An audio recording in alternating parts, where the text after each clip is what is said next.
Upcoming ప్రోమోలో ఆనంద, లీలావతి ఇద్దరు లాన్లో ఉండగా నువ్వు అనాథగా పెరిగి ఈ ఇంటి కోడలివి అయ్యావు అని దామిని అన్న మాటలకు ఆనందభైరవి చాలా బాధపడుతూ దామిని మాటలను గుర్తు తెచ్చుకొని ఏడుస్తూ ఉంటుంది. అప్పుడు లీలావతి, ఆనంద, నువ్వు దామిని అన్న మాటలకు బాధపడి ఏడుస్తున్నావా అని ఆనందని అడుగుతుంది. అప్పుడు ఆనంద, అక్క, నిజంగానే నాకు మళ్ళీ ఆ రోజులు గుర్తుకు వచ్చాయి అక్క. నేను బ్రతికుండగానే నా తల్లిని నేను చూడగలనా అక్క? లేకపోతే నేను చనిపోయేలోపే నా కన్న తల్లిని చూడకుండా చనిపోతానేమోనని నాకు భయంగా ఉంది అక్క అని ఏడుస్తూ లీలావతితో చెబుతుంది.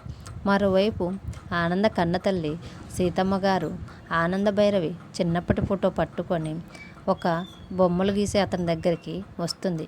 ఆ బొమ్మలు గీసే అతని దగ్గరికి వచ్చి, ఇది నా చిన్నప్పటి కూతురు ఫోటో, ఇప్పుడు తను ఎలా ఉందో తన బొమ్మ గీయగలవా బాబు అని అతన్ని అడుగుతుంది.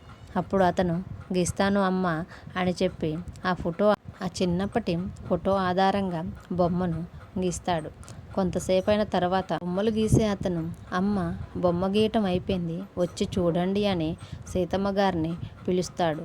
అప్పుడు సీతమ్మ వచ్చి గీసిన బొమ్మను చూసి, ఇదేంటి ఆనందభైరవి బొమ్మ గీశాడు, ఈ ఫోటోలో ఉన్నది ఆనందమ్మ కదా అని అనుకుంటుంది. అప్పుడు మళ్ళీ అతన్ని, ఏంటి ఆనందభైరవి ఫోటోని గీశావు అని అడగటంతో అప్పుడు అతను, ఈ ఆనందనే నీ కూతురమ్మ అని చెప్తాడు. అప్పుడు సీతమ్మ చాలా సంతోషపడిపోయి, ఏంటి ఆనందమ్మనే నా కూతురా, నేను ఇప్పుడే వెళ్ళి ఆనందమ్మని కలుస్తాను అని ఆనంద దగ్గరకు బయలుదేరుతుంది. ఇంతటితో ఈ ప్రోమో ఎండ్ అవుతుంది. అప్కమింగ్ ఎపిసోడ్లో ఏం జరుగుతుందో తెలుసుకోవాలనుకుంటే మన ఛానల్ని సబ్స్క్రైబ్ చేయండి. Thanks for watching.